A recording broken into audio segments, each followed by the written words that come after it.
What's up, guys? Doctor Strange in the Multiverse of Madness is finally out. Most of you are out probably right now, seeing the movie in theaters, probably enjoying it. But now we get to talk all the spoilers. So anyway, Doctor Strange in the Multiverse of Madness, all the spoilers. Let's go.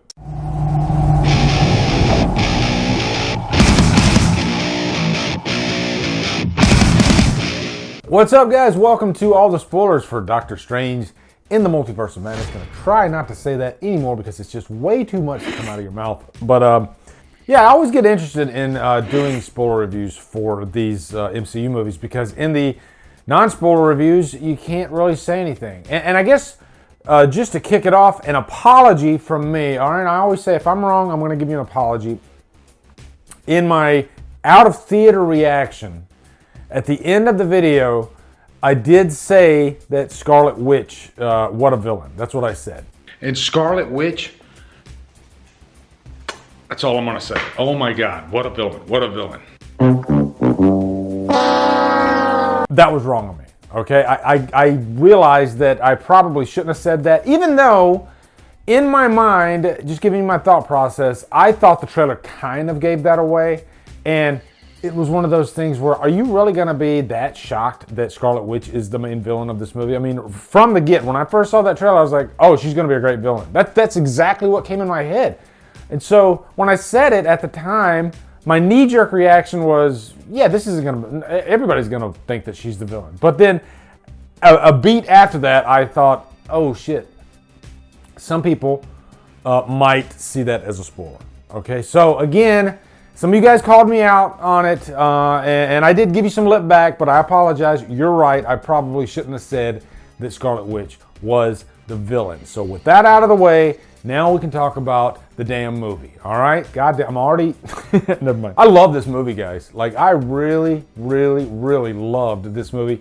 I did not expect to love it this much, even though it was, or it is, a Sam Raimi movie.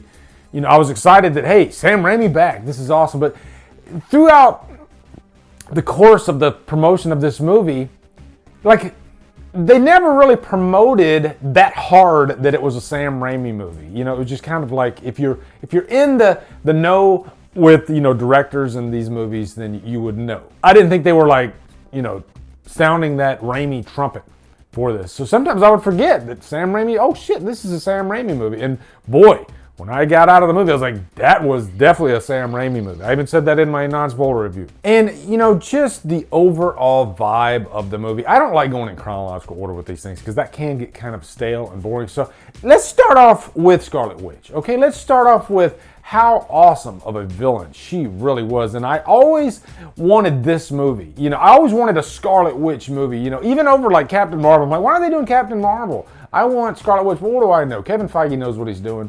And you know, everything falls into place for a reason, because if you didn't make the Captain Marvel movie at that time, then you couldn't have her in Endgame like you did. So yeah, it all makes sense. And you got a version of Captain Marvel in this movie. Okay, so yeah, I see why. But man, I guess I was just impatient. Scarlet Witch could not wait for this character to really flourish, because this is probably, you know, like Dark Phoenix, one of the most powerful Marvel characters out there when, you know, her powers are fully realized. And so how they become fully realized in this is there's this book called The Dark Hold, which, by the way, there are a couple of books, you know, the Book of Ashanti, which I called, I guess, the good book, and then the Dark Hold. And it, you know, it's like the Book of the Dead. There are so many Evil Dead like references in this movie, even down to just like the feel of the movie, especially concerning Scarlet Witch. I'm getting ahead of myself. Previously in the movie, we are introduced to this character named America. She has a power. She's able to jump from multiverse to multiverse. That's a pretty damn big power too. So she's a valuable commodity. And then you got Scarlet Witch, who can really, I guess, like absorb the powers. She can take the power. So can Doctor Strange, funny enough. And so in this, you know, in all these multiverses, and I don't think this ever spells out how many multiverses there are. It might have, I don't remember.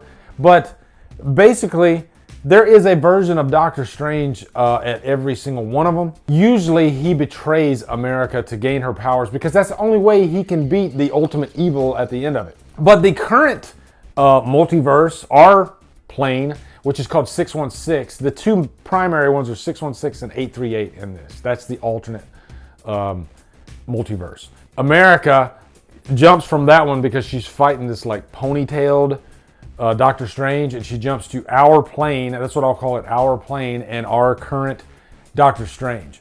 And so his mission throughout this movie, which is kind of a basic plot once you get down to the nuts and bolts, dig through all the crap to get to the bottom. And I don't mean crap in a bad way.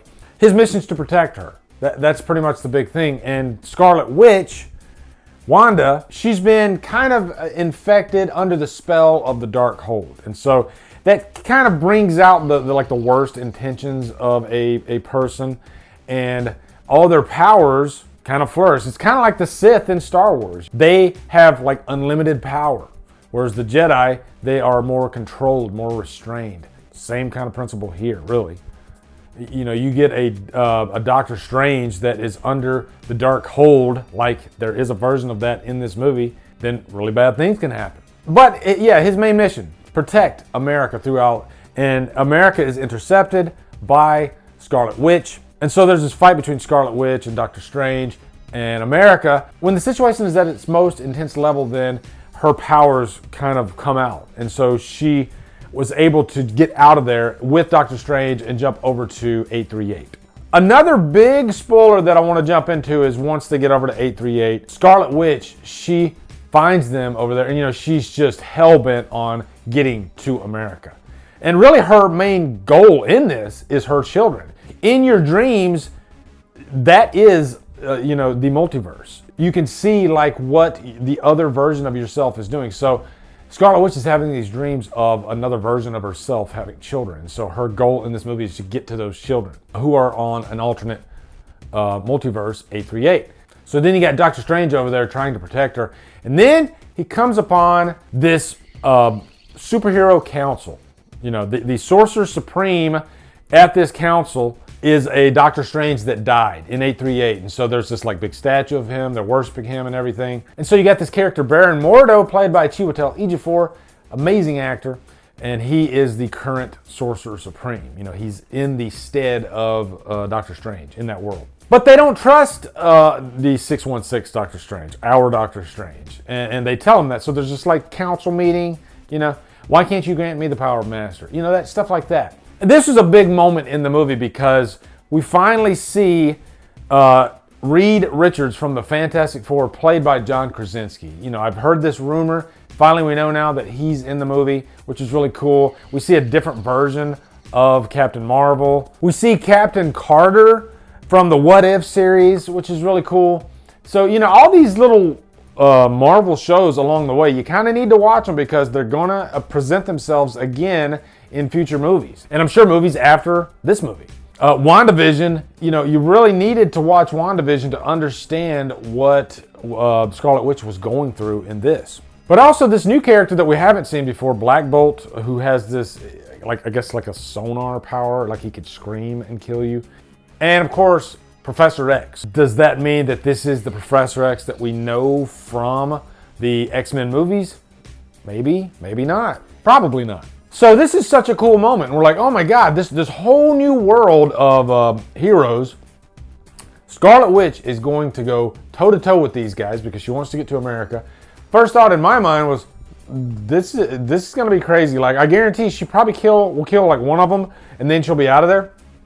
No, she completely runs through every single one of them. Every single one of them. Even, you know, Reed Richards. In brutal, like almost like Evil Dead fashion, she completely just bloodies up the place. And I was like gripping my chair like, oh my God, this is a horror movie. Literally, Scarlet Witch, Wanda, is covered in blood. And she looks like something out of a horror movie. And she's just going through these guys like butter. And I was just elated by it. You know, the passion in this character. And throughout that passion, throughout that emotion comes this power. Thanos level power. It's insane.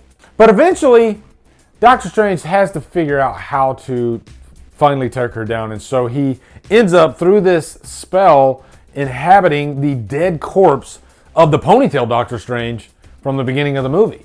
We're in full-blown Sam Raimi territory, you know, pretty much from the middle of this movie on. It started off kind of like a regular MCU movie, but then once they get to like 838 and they encounter like Bruce Campbell and he's, you know, doing Evil Dead 2 type shit, like beating his own ass and stuff, it's like they said, okay, we're done with your MCU level comedy, which is funny, it's fun. We're gonna take that out and then we're gonna insert Sam Raimi comedy, okay? And, you know, comedy's very subjective, right? But man, I was eating this up. Like, I love comedy in Sam Raimi movies. It's zany, it's crazy, and anything can happen. And you have a lot of moments like this. I mean, you have Doctor Strange inhabiting a dead corpse. When will we ever see this again in our entire lives? Probably never, guys. So lap it up. This movie is a once-in-a-lifetime event, and I could not believe what I was seeing in front of me. Like, you literally have Doctor Strange turned into a zombie. This is the closest at this point that we'll get to like a zombie Marvel movie. Also, there is this really cool fight scene where they use like music against each other. When you have Doctor Strange fighting the dark Doctor Strange because he's, you know, taken over by the dark hold. This is the power of love. You know, he just wants to get to Christine, which I haven't really mentioned Rachel McAdams that much in this review, even though she does play a pretty major part in this movie. And there's two different versions of her, the 616 version and the 838 version. I guess that's my one negative about the movie is the relationship, the chemistry between these two characters. I didn't find it that compelling, you know? I wasn't like pining for these two to get together. You know, at the end of the day, it's a Marvel love interest type thing. But overall, guys, I have not been able to get this movie out of my head. I'm gonna go see it again, hopefully, this weekend. My rating went up to Trapped on an Island, for sure. Like, it's probably it might be top 3 best MCU movies. Do you guys want me to do like an MCU ranking? I've never done an MCU ranking. I might do that. Let me know down in the comments. This movie was that good, though, and so damn refreshing, because I do complain a lot about the MCU formula. Kevin Feige's doing a great thing.